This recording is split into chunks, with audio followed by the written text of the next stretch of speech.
บายดีเลยสบายดีสบายดีสาวโสดเนาะทุกคนก็คือห่างไปโดนเนาะเลยอืมขออนุญาตถามคือน้องหลาซื้ออะไรสื่อลินน้องลินตอนนี้อายุจักปีอายุ18 19แล้วอืมเดือน8ก็เข้าโดยเดี๋ยวนี้เดือนหาเนาะยัง3เนาะ19โดยอืมปัจจุบันนี้น้องหลาเฮ็ดเวียกเฮ็ดงานหยังห้างก็ออกมา2-3มื้อนี่ออกใกล้สิฮอดยามหน้าแล้วก็ออกเฮ็ดนาเออออกแต่เวียกหยังเนาะหารอาหาร อืมเฮ็ดได้จักเดือนที่ผ่านมาประมาณ4-5เดือนอืมเงินเดือนก็พอใช้อยู่บ่ แม่นประมาณเงินเดือนก็2ล้านอยู่เดือนเราก็ขึ้นให้2.5 ล้านอันนี้ก็คือสิออกมาเฮ็ดไร่เฮ็ดนาสิบ่โดยอันพ่อแม่ให้ออกบ่หรือว่าน้องหลาอยากออกเอง พ่อแม่ให้ออก อืม อ สิ อกกะเขาใหม่แล้วให้แล้วหน้ากะเขาใหม่ เพิ่นสิเอาติน้องหลาเอาเพราะว่าน้องบอกเราแล้วอืมอยู่บ้านเฮานี้แม่อันทานอาหารน่ะได้ แม่อืมเฮ็ดเวียกเป็นแบบว่ากะกลางเว้นบ่หรือว่ากลางคืนนั่น กลางคืน โอ้ กลางเว้นก็ไปดง ไปยัง ไป ก็ สวน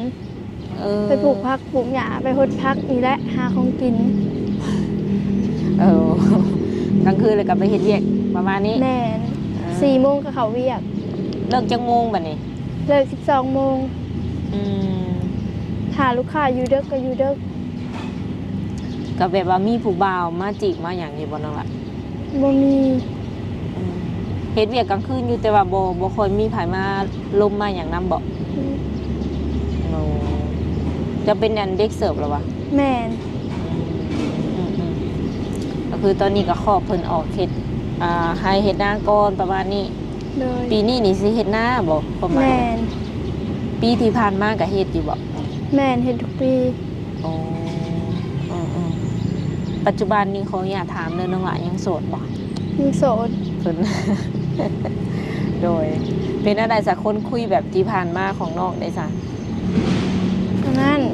ก็คุยปกติแต่ว่ามีช่วงหนึ่งโทรศัพท์น้องตายเลยก็บ่ได้เสร็จเลยซื้อใหม่ก็บ่ได้เสร็จเลย อืม แปลงมาแล้วก็บ่ได้เสร็จ ตอนนี้นี่ใส่โทรศัพท์เครื่องใหม่บ่หรือว่าเครื่องตัวเก่านั้น เครื่องตัวเก่า หลังจากที่ว่าโทรศัพท์เพนี่ได้โดนบอกประมาณแบบจักเดือนเฮาจะกลับมาเล่นได้อะนะ 2 เดือน เฮาคือป้าแบบโดนแท้เนาะล่ะ มันยากน้ำเงินนี่แหละ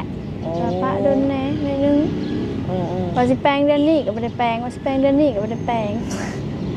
ก็คือในระยะเวลา2เดือนน่ะอดเล่นโทรศัพท์เลย แม่บ่ได้หลินก็ตั้งใจอีกอย่างก็สิแปลงมากก็บ่ได้หลินหั้นนะเพราะว่ามันคาเวียกหลายกลางเว้นก็เฮ็ดอันนี้กลางคืนก็เฮ็ดเวียกอันนี้มันหลายเวียกแล้วก็ปลูกผักปลูกหญ้าหลายเวียกหั้นนะแต่เฮาก็บ่มีเวลาแต่เดือนนี้ก็มีเวลาอยู่พอเลยตอบแชทเด้ สำหรับ FC คนใดที่คิดว่าน้องเพิ่นแบบบ่อยากคุยนำอย่างประมาณนี้แม่นน่าจะบ่แม่นเนาะคือโทรศัพท์น้องเพิ่นตายอีหลีแต่ว่าน้องล่ะ แม่น เฟซไลน์นี่ก็แม่นหายจ้อยปัจจุบันนี่เล่นไลน์เก่าได้หรือบ่หรือว่าไลน์ใหม่ ลายใหม่ ตั้งใหม่แล้ว แม่น ตอนนี้นี่มีไลน์แล้วบ่ มี ก็คือคนคุยนี่ตอนนี้บ่มีจักคนบ่หรือว่าแนวใด บ่มีเลย แม่นออกมาเปิดใจใหม่ก็ว่าได้เนาะเปิดใจในรอบนี้นี่น้องหลาคิดว่าแนวใด18สิเข้า19ปีได้เนาะเปิดใจแบบหาคนคุยเล่นๆบ่หรือว่าอยากสร้างครอบครัวแล้วตอนนี้ กะคุยเล่นกับแม่นอยากสั่งครอบครัวกับแม่นถ้าคุยตบแต่งแบบถ้าคุยแล้วก็เข้าใจกันหั้นนะเว้าเข้าใจกันหั้นนะก็ได้ พร้อมแต่งซะบ่ โดยพร้อม โดยขออนุญาตถามแบบน้องหลามีไอ้น้องกันอยู่จักคน 7 คน เจ้าเป็นคนที่เท่าไหร่ คนที่ไก่ผูกกกพุ้นแม่นละวะโอ้มีแบบว่าคนสั่งครอบครัวจักคนแล้วน้องละ 2บ่มี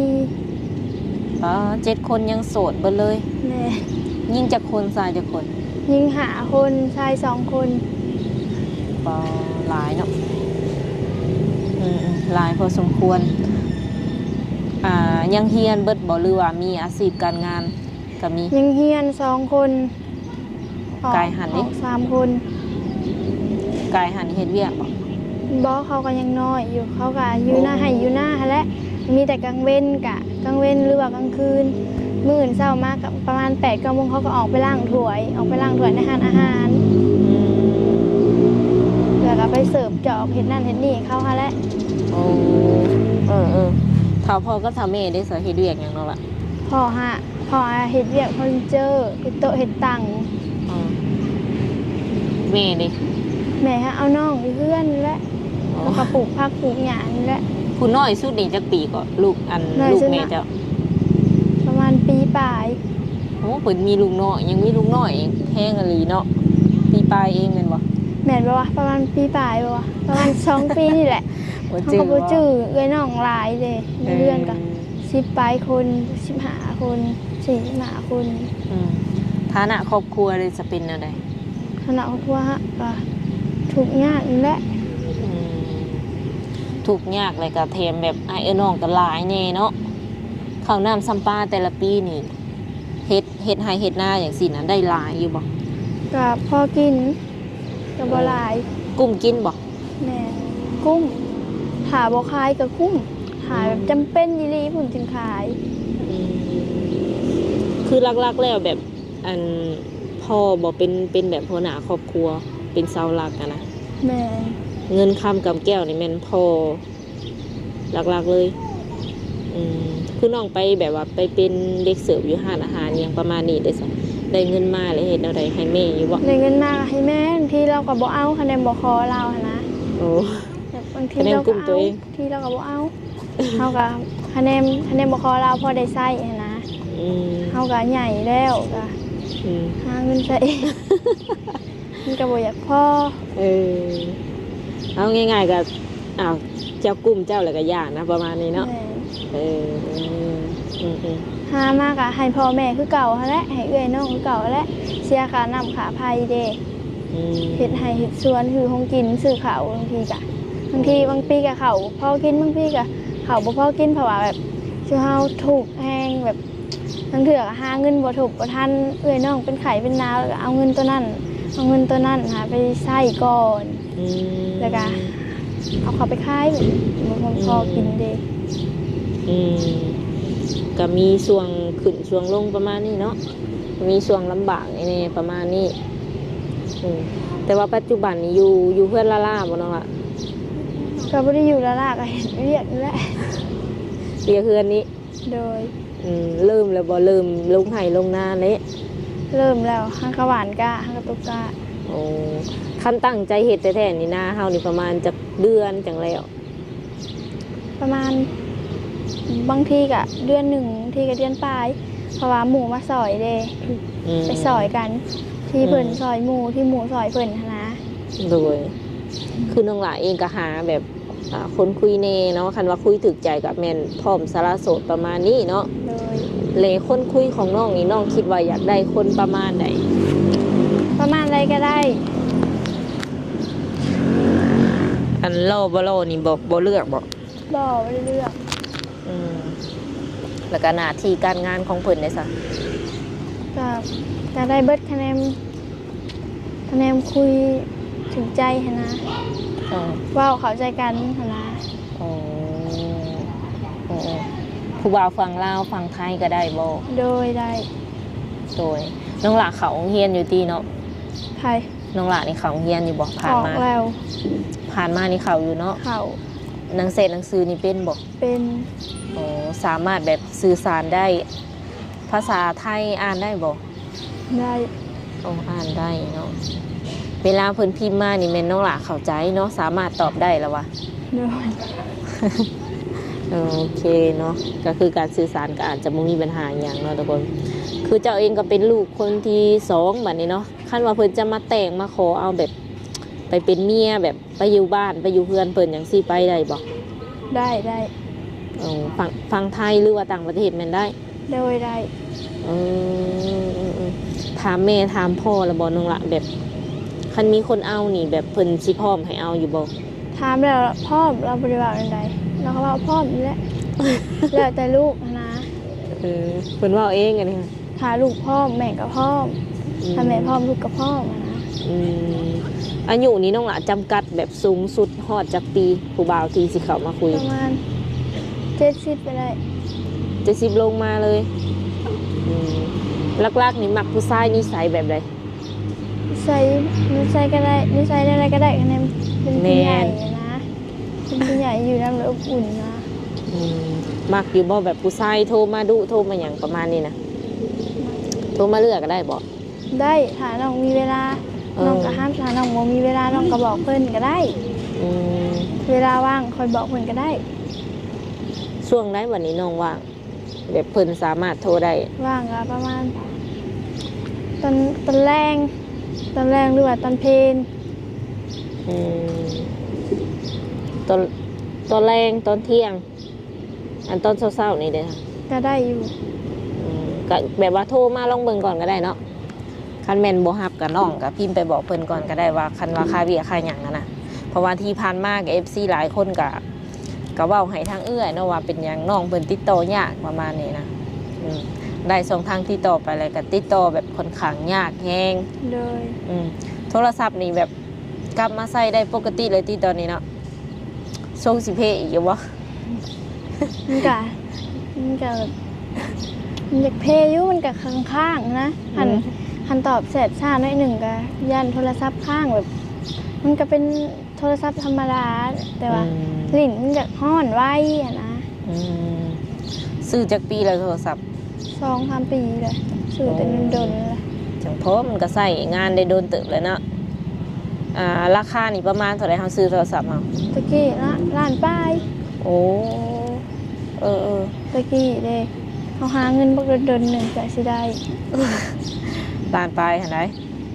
ล้านปลายนี่ก็ประมาณ 3,000 4,000เนาะก็ได้โทรศัพท์มาใช้ประมาณนี้ทุกคนเลยอันนี้คือหาด้วยน้ำพักน้ำแหงของน้องเองบ่ เขาหากะโดนเติบและเพื่อโฮมเดือนละ2-3 แสนแล้วก็เรือนก็เอาไว้ใช้แนวไว้ใช้ให้พ่อให้แม่น้ำเขาก็โฮมเทื่อละน้อยรายเดือนก็ได้4-5 เดือนพุ่นละ โดย คือลืมถามผ่านมาน้องหลาเองก็เคยสั่งครอบครัวบ่ บ่เคย ผู้บ่าวผู้เพศแบบคบเป็นแฟนเลยนี่มีบ่ เปิดผู้บ่าวนะ แบบคบกันแบบเป็นแฟนตกลงกันประมาณนี้นะ เคยแบบเป็นผู้บ่าวผู้สาวกันซื่อ โอ้ ๆแต่ไม่ได้เคยแต่งไม่ได้เคยหมันได้ คบกันได้จากเดือนค่ะ ประมาณ2-3 เดือนนี่แหละผู้บ่าววัยรุ่นเขาก็เจ้าสู้เด้ เขาก็จริงใจเด้ ผู้บ่าววัยรุ่นเป็นว่า วันนี้ก็เลยหาแบบรุ่นใหญ่ลงเบิ่ง เป็นอะไรแบบคือมักแบบเปลี่ยนจากรุ่นน้อยมาเป็นแบบมักรุ่นใหญ่เลยบัดนี้ เอ้าก็แบบเขาก็เห็นหมู่เปิดใจเลยเขาได้ผู้บ่าวรุ่นใหญ่แล้วก็เขาก็มีความสุขอะนะเขาก็อยากลองเบิ่งตอนที่คือเขาวอนะ ลองเบิ่งก่อนเนาะน้องหลานเนาะก็คือแบบที่ผ่านมานี่อยู่แต่บ้านนี่บ่หรือว่าเคยไปฝั่งไทยแล้ว บ่เคย โอ้ มีแต่เคยไปเห็นเวียกอยู่สวรรค์สักนี่แหละใกล้ๆบ้านเฮานี่แหละ ก็อยากไปอยู่บ่ฝั่งไทยหยังกะ อยากไป ตอนนี้พร้อมไปบ่ พร้อมแต่ว่ายังบ่มีบัตร อ๋ออันในสมโนกับ18 ปีแท้ที่น้องอ่ะ แม่น คันว่ามันบ่ฮอด18เนี่ยอาจจะเฮ็ดแบบบัตรบ่ได้เนาะแต่ว่าอันนี้ก็คือฮอดแท้ ฮอดแท้ๆสิเขา19แล้ว ๆ แต่เฮาโตน้อยสิเฮาคนโตน้อย คนผอมเนาะน้ำหนักเท่าไหร่นี่ เดือนนี้นะประมาณ42-43 สูงอยู่ที่เท่าไหร่จักบ่ 150ปลาย ก็บ่เคยแบบอ้วนไปกว่านี้เนาะ กินหลายอยู่บ่ กินธรรมดา เอากินข้าวบ่ค่อยแซ่บกินแบบธรรมดาคันว่าไปพังไทยนี่แบบน้องหลานมีงานแบบมีงานแล้วบ่สมมุติว่ามีคนเฮ็ดบัตรให้แล้วมีงานที่อยากไปเฮ็ดแล้วบ่ ฮะ น้องหลานมีงานที่อยากไปเฮ็ดแล้วบ่ งานนำลุงก็อยากให้ไปอยู่ โอ้ ห่านขายปลาหมึกอย่างนี้แหละ ไปเป็นแม่ค้าเนาะ แม่เพราะว่าอยู่น้ำรุงตัวเองเลย อืมอืมแม่ค้าอันนี้คือทางเลือกที่1เนาะคันว่าทางเลือกที่2เพิ่นเฮ็ดบัตรให้และเพิ่นอยากให้ไปเฮ็ดอยู่ห้านของผู้ที่จ่ายให้ได้ครับ ไปเห็ดได้แล้วก็ลมกันก่อน อืม เว้าแบบลมไปก่อนแล้วก็ได้ไปอยู่ในห้างของคนก็ได้ โดย เวลาแบบทำความรู้จักกับแบบแต่ละคนที่ว่าเพิ่นเข้ามาทักเข้ามาคุยกับน้องอย่างซี่เนาะคิดว่าจะใช้เวลาโดนบ่ จะเบิ่งก้อนเบิ่งสถานการณ์ก่อนเบิ่งการเว้าชูเฮาลมกันก่อนว่ามันจะเป็นอะไร หากแต่น้อยนี่แต่น้องนี่จริงใจแท้เนาะ โดย โดยสามารถแบบมาหาอยู่เฮือนอยู่ซ่านได้บ่ ได้มาได้หันบรังเกียจ ช่วงนี้สะดวกบ่ช่วงนี้สมมุติเพิ่นจะมากะ สะดวก เนาะ โดยมาแบบนัดบ่หรือว่ามาแบบเซอร์ไพรส์ก็ได้เลย ได้เลยเบิด อยู่เฮือนตลอดบ่ แม่อยู่เพื่อนบางทีก็อยู่หน้าไปดงเด้ ไปดงใกล้บ่จากแบบเพื่อนเฮา ก็ประมาณ3ลัก โอ้ เขา ก็ ก็ ทำ ย่างไปโบกรถเขาขึ้นเลยไปหลายคน เพิ่นนะจ้างบ่อันโบกรถนะ ฮะ จ้างบ่ จ้างยังก็คนไกลทางมาเขาสิไปนั่งหน้าก็ก็ขึ้นนั่นก็สิ คุณนะ ไปง ท่านขี่รถไปแล้วก็ขี่รถผู้นั้นไปเลย เขาก็ใจดีเนาะก็ติดรถติดหยังไปได้ พี่ก็ให้หมูไปส่ง อ้าวรถน้องหลาเองเด้ เฮาบ่มีรถ เออตอนนี้นี่มีหยังแหน่ที่ว่าเป็นของตัวเอง บ่มี บ่มีหยังเป็น โทรศัพท์หน่วยเดียว เลยกับโบตี้เนาะเพิ่นก็ยังน้อย18สิเข้า19ทุกคนเองก็เริ่มแบบเฮ็ดเวียกเฮ็ดงานหรือว่าน้องหลานนี่เริ่มเฮ็ดเวียกตั้งแต่อายุประมาณจักปี เฮ็ดแต่น้อยๆพูเฮ็ดแต่ไปหาล้างถ้วยให้เขาตอนเฮ็ดแต่น้อยๆไปหาล้างถ้วยให้เขาไปหาเฮ็ดนั่นเฮ็ดนี่หาลูกค้าเขาหลายกะตอนยังน้อยกะไปเสริมให้เขาบางทีกะคำมาก็ล้างถ้วยเฮ็ดแต่น้อยๆเฮ็ดแต่หูความพู ปอบ างทีก็เฮาดำนาเป็นเฮาก็ไปหาดำนารับจ้างเอา อื เงิน มอันถือว่ากับข้าวกับน้ำนี่เฮ็ดเป็น โดยเป็น ตอนนี้ก็เฮ็ดได้แล้วบ่ ได้ ซักเสื้อซักผ้าอหย่างนี้เป็นอยู่บ่ เป็น เออน้อยซื่อๆได้เนาะทุกคนแต่ว่าเพิ่นก็เฮ็ดเป็นเบิดแบบเพิ่นอาจจะทุกเวียกทุกงานมาแต่ยังน้อยเนาะเพราะและพอใหญ่ขึ้นมา18 19ห่างกายก็คือว่ายังน้อยเนาะเพิ่นอาจจะแบบนั่นแหละทุกมาแต่น้อยทุกคนเลยอะไรเป็นอะไรอันเปิดใจรอบนี้นี่รู้สึกแนวใดเนาะล่ะรอบใหม่ สิรู้สึกอะไรธรรมดา ธรรมดา ซิวๆบ่สมมุติว่าผู้บ่าวเก่าแบบเพิ่นเห็นคลิปเฮานี่เด้ซะแบบเพิ่นอยากกลับมาคุยใหม่เด้ ได้ โอ้คนที่เคยแบบคุยค้างไว้เลยโทรศัพท์เฮาตายอย่างสิเพิ่นอยากทักมาใหม่ก็ทักมาได้บ่ โดย บ่ได้เคยแบบมีเรื่องมีหยังกับไผบ่ มีเรื่องยังบ่มี ย่านว่าให้กับผู้บ่าวบ่หรือหยังบ่ในไลน์ในหยังจังซี่น่ะโอเคเนาะทุกคนเนาะสุดท้ายนี้มีหยังอยากฝากถึงแบบผู้บ่าวที่สิเข้ามาคุยนำบ่นั่งล่ะ บ่มี บ่มีเนาะก็คือตอนนี้ก็ถ่ายทำอยู่แคมป์ทางแน่เนาะทุกคนรถล่างก็ค่อนข้างว่าหลายก็มีแต่สิได้ขออนุญาตโจไว้มื้อหน้าก็คันว่า FC ให้มาหาใหม่ทางเฮาก็สิมาหาเนาะหรือว่าอยากให้มาช่วยเหลืออีหยังน้องเพิ่นก็ทางเฮาก็ยินดีเนาะ